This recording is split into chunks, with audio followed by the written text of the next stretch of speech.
নবী করিম সাল্লাল্লাহু আলাইহি ওয়াসাল্লাম একটা হাদিসের মধ্যে বলেছেন যে আমি পুরুষদের জন্য নারীর চাইতে বড় কোনো ফিতনা রেখে যাইনি। আমি পুরুষদের জন্য মহিলাদের চাইতে বড় কোনো ফিতনা রেখে গেলাম না পৃথিবী থেকে। আমরা একটু নারীদের ইতিহাসটা দেখি এবং কোরআন থেকে আপনাকে কিছু দিক নির্দেশনা দেওয়ার চেষ্টা করছি ইনশাআল্লাহ। সর্বপ্রথম আল্লাহ পাক যে আদম সন্তানকে সৃষ্টি করেছেন তিনি নারী ছিলেন না, তিনি পুরুষ ছিলেন। আল্লাহ রাব্বুল আলামিন সর্বপ্রথম সৃষ্টি করেছেন আদম আলাইহিস সালামকে, এবং আদম আলাইহিস সালাম থেকে আল্লাহ পাক হাওয়া আলাইহাস সালামকে সৃষ্টি করেছেন। তাহলে বুঝতে পারছি আমরা যে নারী পুরুষের একটা অংশ। একটা বর্ণনায় পাওয়া যায় যে আদম আলাইহিস সালামের বুকের বা পাঁজরের হাড় থেকে হাওয়া আলাইহিস সালামকে সৃষ্টি করা হয়েছে। বর্ণনাটা কতটুকু সহি কতটুকু জয়ীফ এটা আমাদের আলোচ্য বিষয় নয়। বিষয়টা হচ্ছে যে মহিলাদেরকে আল্লাহ পাক পুরুষের মধ্য থেকে সৃষ্টি করেছেন। এর উদ্দেশ্য হচ্ছে পুরুষের পথ চলার এই যে সংগ্রাম, এখানে নারীরা সহযোদ্ধা হিসেবে কাজ করুন। নবী সাল্লাল্লাহু আলাইহি ওয়াসাল্লাম এটাও বলেছেন একটা হাদিসে যে তাদেরকে বক্র হাড় দিয়ে তৈরি করা হয়েছে, বাঁকা হাড় দিয়ে। তো এই হাড়টাকে তুমি যদি জোর করতে চাও তাহলে ভেঙে যাবে, জোর করে সোজা করতে চাইলে ভেঙে যাবে, আর ওই অবস্থায় ছেড়ে দিলে হাড় বাঁকাই থেকে যাবে। উত্তম নসিহতের মধ্য দিয়ে, সবরের মধ্য দিয়ে নারীদের সাথে আচরণ করতে বলা হয়েছে, কিন্তু কাজটা অনেক কঠিন। হাওয়া আলাইহিস সালাম আদম আলাইহিস সালামের সহধর্মিণী ছিলেন। আমরা তাদের গল্প থেকে জানতে পারি যে তারা উভয়ই জান্নাতের সেই নিষিদ্ধ গাছের কাছে চলে গিয়েছিলেন, এবং আল্লাহ রাব্বুল আলামিন তাদেরকে জান্নাত থেকে বহিষ্কার করে পৃথিবীতে নামিয়ে দেন। যদিও তাদের তওবা কবুল করেছেন, কিন্তু পৃথিবীতে একটা নির্দিষ্ট সময় তাদেরকে থাকতে হবে। পৃথিবীতে নামিয়ে দিয়ে আল্লাহ পাক যে দিক নির্দেশনা দিয়েছিলেন সেটা হলো যে তোমরা পৃথিবীতে নেমে যাও, ফাইম্মা ইয়াতিয়ান্নাকুম মিন্নি হুদান, পৃথিবীতে তোমাদের কাছে আমার পক্ষ থেকে হেদায়েত আসবে। ফামান তাবিআ হুদায়া ফালা খাউফুন আলাইহিম ওয়ালা হুম ইয়াহজানুন, যারা আমার হেদায়েত মেনে চলবে, আমার পথনির্দেশ মেনে চলবে, আমার কিতাব রাসূল এসব মেনে চলবে, তাদের কোনো ভয় নেই, কোনো দুশ্চিন্তাও নেই। যে জান্নাত থেকে গিয়েছো সেই জান্নাতে ফিরে আসবে ইনশাআল্লাহু তাআলা। শর্তটা কি? আল্লাহ পাক বলেছেন যুগে যুগে আমি তোমাদের কাছে হেদায়েত পাঠাবো, যারা এই হেদায়েত মেনে চলবে তাদের কোনো ভয় নেই, কোনো দুশ্চিন্তা নেই। এর পরিপ্রেক্ষিতে আল্লাহ পাক প্রত্যেক যুগে যুগে আল্লাহর পক্ষ থেকে হেদায়েত পাঠিয়েছেন, আসমানি কিতাব পাঠিয়েছেন, নবী রাসূল পাঠিয়েছেন, এবং আমাদেরকে পরীক্ষা করার জন্য আল্লাহ পাক একটা সময় দিয়েছেন 50, 60, 70, 80 বা 100 বছর। এই সময়টুকুর মধ্যে আমরা নারী পুরুষ উভয়েই যদি আল্লাহর হেদায়েত মেনে চলি, আল্লাহর আসমানি কিতাব মেনে চলি, তার নবীর আদর্শ মেনে চলি, ইনশাআল্লাহ তাআলা যেই জান্নাত থেকে এসেছি সেখানে ফিরে যাব ইনশাআল্লাহ। এটা শুধু পুরুষদের জন্য পথনির্দেশ নয়, মহিলাদের জন্যও। তার মানে মহিলাদেরকেও কোরআন এবং সুন্নাহ মেনে চলতে হবে, কারণ কিয়ামত পর্যন্ত কোরআন এবং সুন্নাহর বাইরে শরীয়তের অন্য কোনো উৎস নেই। সত্য মিথ্যা, হক বাতিল, ন্যায় অন্যায়ের অন্য কোনো মানদণ্ড নেই। কিভাবে মানবেন কোরআন এবং সুন্নাহ? এক বাক্য উত্তর হচ্ছে আল কোরআনের 6টা হক আছে, আপনাকে আদায় করতে হবে। বক্তব্যের সব অংশ ভুলে গেলেও এই অংশটুকু মনে রাখার চেষ্টা করবেন। আল কোরআনের 6টা অধিকার আছে যেটা আপনাকে আদায় করতে হবে, আপনি পুরুষ হন বা নারী হন। কিভাবে আদায় করবেন এই চিন্তা ফিকির আপনাকেই করতে হবে। প্রথম হক হচ্ছে আপনাকে কোরআন তেলাওয়াত করা শিখতে হবে। আল কোরআন বিশুদ্ধ করে তেলাওয়াত করা অবশ্যই নিজের উপর ওয়াজিব করে নিতে হবে, এবং নিয়মিত কমপক্ষে 1 পারা করে পড়ার চেষ্টা করবেন। আরও চেষ্টা করবেন কোরআনের কিছু কিছু অংশ মুখস্থ করার জন্যে, যেমন সূরা বাকারার প্রথমের দিকের আয়াতগুলো, আয়াতুল কুরসি, সূরা বাকারার শেষের আয়াতগুলো, সূরা আলে ইমরানের কিছু আয়াত, সূরা মুলক, সূরা ইয়াসিন, সূরা কাহফের প্রথম 10 আয়াত, শেষ 10 আয়াত, সূরা ওয়াকিয়া, সূরা আর রহমান, সূরা ফালাক, নাস, ইখলাস, কাফিরুন, বা সূরাতুল লাহাব, নাসর, ইখলাস, মাউন, ফিল, দুহা, এই যে সূরাগুলো আছে যেগুলো সহজে মুখস্থ করা যায়, এরকম কিছু অংশ অবশ্যই মুখস্থ করার চেষ্টা করতে হবে প্রত্যেকের উপরেই। কারণ যে হৃদয়ে বা কলিজার ভিতরে কোরআন থাকে না, এটা একটা শূন্য ঘরের মতো, যে ঘরের মধ্যে কোনো ফার্নিচার নাই, কোনো পিলার নাই, কিছুই নাই, উজাড় ঘর। একটা শূন্য ঘরে থাকতে কি আপনার ভালো লাগে? কখনো লাগে না। তো কোরআন মুখস্থ করার চেষ্টা করবেন, এটা আমার নাসিহাত। এটাও কোরআনের একটা হক। আপনি যতটুকু মুখস্থ করবেন, কিয়ামতের মাঠে আল্লাহ পাক আপনাকে বলবেন অতটুকু তেলাওয়াত করতে থাকো এবং জান্নাতে তোমার স্তরে উত্তীর্ণ হতে থাকো। তুমি যেখানে তোমার তেলাওয়াত শেষ করবে সেখানে জান্নাতে তোমাকে রাখা হবে। তো আপনি যদি 1000 আয়াত তেলাওয়াত মুখস্থ করতে পারেন, আশা করা যায় জান্নাতে আপনার বাড়িটা হবে 1000 তলা। নিঃসন্দেহে এটা একটা বিশাল প্রাপ্তি, তাই না? তো কোরআন তিলাওয়াতের সাথে সাথে নিয়মিত এক পারা করে পড়বেন, চেষ্টা করবেন, এবং কোরআনের কিছু অংশ অবশ্যই অবশ্যই মুখস্থ করার চেষ্টা করবেন। এর জন্য যদি সারাটা জীবন বিলিয়ে দেয়া লাগে, একটু মাদ্রাসায় যেতে হয়, টিচার বাসায় নিয়ে আসতে হয়, বা ব্যাচ আকারে পড়তে হয়, বা মহিলা শিক্ষিকার কাছে যেতে হয়, আপনারা যাবেন। কারণ দুনিয়া থেকে সবাইকে চলে যেতে হবে। আর যখন আমরা চলে যাব, দুনিয়ার এই ভোগ বিলাস, চাকচিক্য, বাড়ি গাড়ি, টাকা কড়ি, স্বামী সন্তান কেউ আমাদের সাথে যাবে না। শুধু আল্লাহ আপনার সাথে ছিলেন, আছেন, থাকবেন। তার নবীর আদর্শ ছিল, আছে, থাকবে।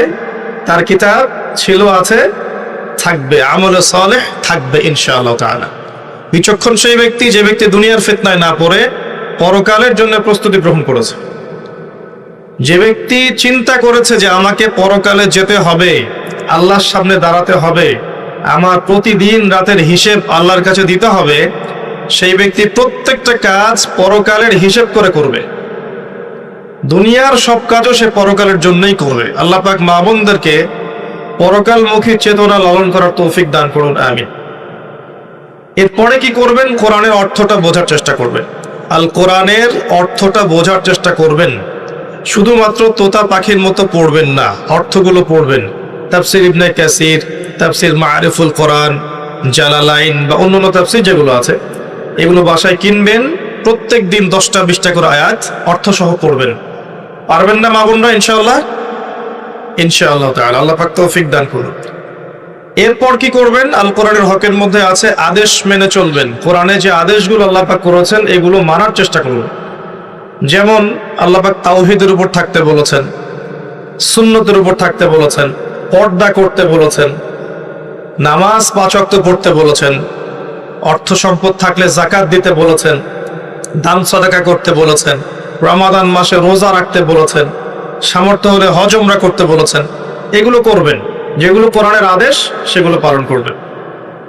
একই সাথে কোরআনের যে নিষেধগুলো আছে এগুলোকেও ছেড়ে দিবেন। শুধু আদেশগুলো মানবেন, নিষেধ বর্জন করবেন না, এমন আদর্শ লালন করবেন না। নিষেধগুলোও বর্জন করবেন। যেমন শিরক করবেন না, বেদাতি কোনো আমলে লিপ্ত হবেন না, সুন্নতের খেলাফ কিছু করবেন না, হারাম খাবেন না, বেপরদায় চলবেন না, মিথ্যা বলবেন না, প্রতারণা করবেন না, গীবত করবেন না, চগলখড়ি করবেন না, ব্যভিচার করবেন না, ইত্যাদি যে কথাগুলো আছে কোরআনে নিষেধ, এগুলো অবশ্যই বর্জন করতে হবে। যারা শুধু আদেশ মানে নিষেধ বর্জন করে না, তাদের শাস্তি সম্পর্কে আল্লাহ পাক কোরআনে কি বলেছেন শুনুন। সূরা বাকারার 85 এবং 86 নম্বর আয়াতে আল্লাহ পাক বলেছেন, আফাতুমিনুনা বিবা'দিল কিতাবি ওয়া তাকফুরুনা বিবা'দ। তবে কি তোমরা কোরআনের কিছু অংশ মানো আর কিছু অংশকে মানো না? আল্লাহ প্রশ্ন করছেন আপনাকে, তবে কি তোমরা কোরআনের কিছু অংশকে মানো এবং কিছু অংশকে মানো না? মানে যেগুলো আদেশ সেগুলো মানছেন, নিষেধগুলো বর্জন করছেন না, বা যেগুলো সহজ সেগুলো করছেন, কঠিনগুলো করছেন না। এমন যদি আদর্শ থাকে, আকীদা থাকে, আল্লাহ বলছেন ফামা জাযাউ মান ইয়াফআলু যালিক ইল্লা খিজিউন ফিল হায়াতিদ দুনিয়া। যারা কোরআনের কিছু অংশ মানবে, কিছু অংশ মানবে না, তাদের জাযা হচ্ছে এই দুনিয়ার জীবনেই আমি তাদেরকে লাঞ্ছিত করে দিব। নাউযুবিল্লাহ। ইয়াউমাল কিয়ামাহ ইউরাদ্দুনা ইলা আশাদ্দিল আযাব। আর কিয়ামতের মাঠে আমি এই মানুষদেরকে সবচেয়ে যন্ত্রণাদায়ক শাস্তি প্রদান করব, যারা কোরআনের কিছু মানে, কিছু মানে না। ধরেন নামাজ পড়ে আবার সুদও খায়, আবার যাকাতও দেয়, এদিকে ঘুষও খায়।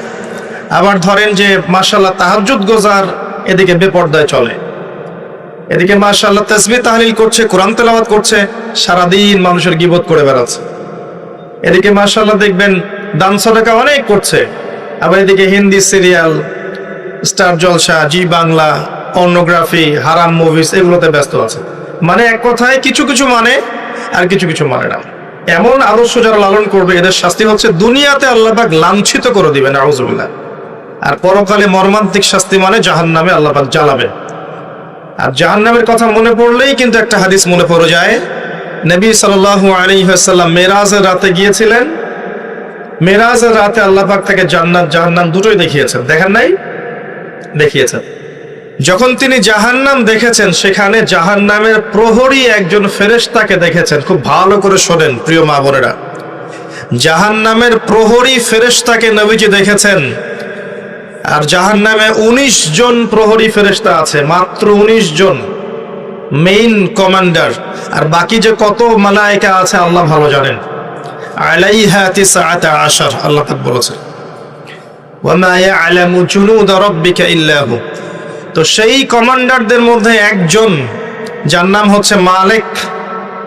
সূরা যুখরুফের মধ্যে তার নাম উল্লেখ করা আছে, তার নাম মালিক। এই ফেরেশতাকে দেখে নবী সাল্লাল্লাহু আলাইহি ওয়াসাল্লাম বিস্মিত হয়ে গিয়েছিলেন, কারণ তার মুখের মধ্যে হাসি ছিল না। তিনি বললেন জিবরাইল আলাইহিস সালামকে, হে জিবরাইল, এই ব্যক্তিকে, এই ফেরেশতাকে, ব্যক্তি নন, এই ফেরেশতাকে যে কখনো হাসে না? জিবরাইল আলাইহিস সালাম বললেন, এর নাম হচ্ছে মালিক। আল্লাহ পাক তাকে জাহান্নামের প্রহরী হিসেবে সৃষ্টি করেছেন। জাহান্নাম সৃষ্টি হওয়া থেকে নিয়ে আজ পর্যন্ত সে কখনো হাসেনি। নাউযুবিল্লাহ। চিন্তা করতে পারছেন? কোনোদিনও হাসে নাই, কারণ জাহান্নামের আযাব দেখতে দেখতে দেখতে দেখতে তার মুখের হাসি উঠে গেছে। জাহান্নামে যারা যাবে তাদের মুখে কি হাসি থাকবে? নবী সাল্লাল্লাহু আলাইহি ওয়াসাল্লাম অনুমতি নিয়ে জাহান্নামে উকি দেওয়ার পারমিশন আল্লাহ পাক তাকে দিয়েছিলেন। তিনি উকি দিয়ে যা দেখেছেন, প্রিয় মা বোনেরা ভালো করে শুনুন। নবী করিম সাল্লাল্লাহু আলাইহি ওয়াসাল্লাম বলেছেন যে আমি জাহান্নাম দেখেছি, এবং দেখেছি সেখানকার বেশিরভাগ অধিবাসী হচ্ছে নারী জাতি। ইন্না লিল্লাহি ওয়া ইন্না ইলাইহি রাজিউন। মনে করবেন না যে আল্লাহ পাক মেয়েদের প্রতি জুলুম করতে পারেন। নিঃসন্দেহে আল্লাহ পাক কারো প্রতি জুলুম করবেন না। ইন্নাল্লাহা লা ইয়াজলিমু মিসকালা যাররাহ। আল্লাহ পাক যাররা পরিমাণও জুলুম কারো প্রতি করেন না। তার মানে যারা জাহান্নামে যাবে তার উপযুক্ত হয়েই যাবে ইনশাআল্লাহ তাআলা। আরেকটা বিষয় হচ্ছে, এই হাদিসটা শেষ জামানার মহিলাদের জন্য খাস। জাহান্নামের অধিকাংশ অধিবাসী যে নারী জাতি হবে, এটা অন্য উম্মার নয়, এই উম্মতে মুহাম্মাদ। তার মানে আপনাকে বুঝতে হবে, উম্মতে মুহাম্মাদির মেয়েদের সাথে এমন কিছু হবে সমাজে, রাষ্ট্রে, বিশ্বে, যে তারা আর জান্নাতের পথে চলতে পারবে না, তারা জাহান্নামের পথে যেতে বাধ্য হবে। এবার চিন্তা করেন, বিগত 100 বছরে এই নারী জাতির সাথে কি হয়েছে আসলে। 100 বছর আগের মহিলাদের দিকে তাকাবেন, দেখবেন মাশাআল্লাহ পর্দার পূর্ণ তারা পালন করতেন। তারা বিনা প্রয়োজনে বাইরে বের হতেন না, বের হলেও মাহরাম ছাড়া বের হতেন। তারা স্মার্টফোন এত বেশি চালাতেন না, ইউটিউবে সময় দিতেন না, সিরিয়াল দেখতেন না, এত বেশি গীবত করতেন না, এত বেশি তহমত করতেন না, এত বেশি পতিতালয় ছিল না, এত বেহায়াপনা ছিল না। এই নারী পুরুষের পোশাক পরে রাস্তায় হাঁটতো না। আর নারীরা সম অধিকারের নামে সমস্ত জায়গায় পুরুষের পাশে ফ্রি মিক্সিং এ বসে যেত না। 100 বছর আগে এই সংস্কৃতি ছিল না। এই 100-200 বছর থেকে দেখবেন নারী পুরুষ আর পুরুষ নারীর কোনো পার্থক্য নাই। মেয়ে ছেলের পোশাক পরছে, ছেলে মেয়ের পোশাক পরছে। মেয়েরা শহরে জিন্সের প্যান্ট আর গেঞ্জি পরে ঘুরছে। পার্লারগুলোতে মেয়েদের দৌরত্ব দেখবেন, রাস্তাঘাটে মেয়ের দৌরত্ব, বাজারে মেয়েদের দৌরত্ব, যেখানে তাকাবেন সেখানে নারী, পর্দার কোনো বালাই নাই। স্কুল, কলেজ, বিশ্ববিদ্যালয় দেখবেন নারী পুরুষের কোনো পার্থক্য নাই। ফ্রি মিক্সিং, ছেলে মেয়ে খোলামেলা মেলামেশা করছে এবং ব্যাপক জেনা ছড়াচ্ছে, ব্যাপক ধর্ষণ হচ্ছে, সংসার ভেঙে যাচ্ছে, পরকীয়া হচ্ছে, দুনিয়ার সিরিয়াল নিয়ে তারা ব্যস্ত হয়ে আছে। এবং এর পাশাপাশি কতটুকু আল্লাহকে সময় দিচ্ছে আপনারাই ভালো জানেন। এর পাশাপাশি উল্টা দিকে নাই কোরআনের আলো, নাই মাদ্রাসায় পড়াশোনা, না আছে তাদের তালিম, না আছে তাদের পিছনে মেহনত, না আছে এই মেয়েদেরকে আপনার দিনের পথে নিয়ে আসার কোনো প্রচেষ্টা, না আছে 5 ওয়াক্ত সালাত, না পরিবারের পর্দা, না ইসলামী অনুশাসন, না সংস্কৃতি, এগুলো উঠে গেছে। এর ফলশ্রুতিতে বিগত 100 বছর আপনি দেখবেন নারীরা জাহান্নামে যাওয়ার উপযুক্ত হয়েছে বলেই আল্লাহর রাসূল সাল্লাল্লাহু আলাইহি ওয়াসাল্লাম দেখে এসেছেন যে কিয়ামতের মাঠে এবং জাহান্নামের এই গহ্বরের মধ্যে নারীদের সংখ্যা হবে বেশি। তাছাড়াও আরো কারণ আছে, পুরুষদের তুলনায় মেয়েদের সংখ্যা বেশি, এটা একটা কারণ যে মেয়েরা জাহান্নামে বেশি যাবে। আর এক শ্রেণীর মানুষ জাহান্নামে বেশি যাবে, তারা হচ্ছে উদ্ধত এবং অহংকারী। যারা উদ্ধত এবং অহংকারী এই মানসিকতার, এদেরকে দিয়ে আল্লাহ পাক জাহান্নাম পূর্ণ করবেন। প্রিয় মা ও বোনেরা, জাহান্নামের শাস্তির কয়েকটা বর্ণনা শোনাচ্ছি। নবী সাল্লাল্লাহু আলাইহি ওয়াসাল্লাম দেখে এসেছেন এক শ্রেণীর মানুষ, তাদেরকে রক্তের নদীতে ফেলে মাথা ফাটিয়ে দেয়া হচ্ছে। নবীজি জিজ্ঞাসা করলেন, এরা কারা? জিবরাইল আলাইহিস সালাম বললেন, এরা হচ্ছে আপনার উম্মতের সেই সব ব্যক্তি যারা ছিল সুদখোর। সুদের মধ্য দিয়ে তারা গরিবের রক্ত চুষে খেয়েছে, এই কারণে ওদেরকে রক্তের নদীতে ফেলে মাথা ফাটিয়ে দেয়া হচ্ছে। যে ব্যক্তি সুদ খাবে, যে সুদ দিবে, যে সুদের সাক্ষী থাকবে এবং সুদের কথা লিখে রাখবে, 4 শ্রেণীর মানুষকে আল্লাহ রাসূল সাল্লাল্লাহু আলাইহি ওয়াসাল্লাম সমানভাবে অভিশাপ করেছেন। আমরা আশা করব আপনারা সুদ খাবেন না, পরিবারের কর্তাকে সুদের দিকে উদ্বুদ্ধ করবেন না এবং সুদী সমিতির মধ্যে নাম লেখাবেন না। আল্লাহ পাক বোঝার তৌফিক দান করুন।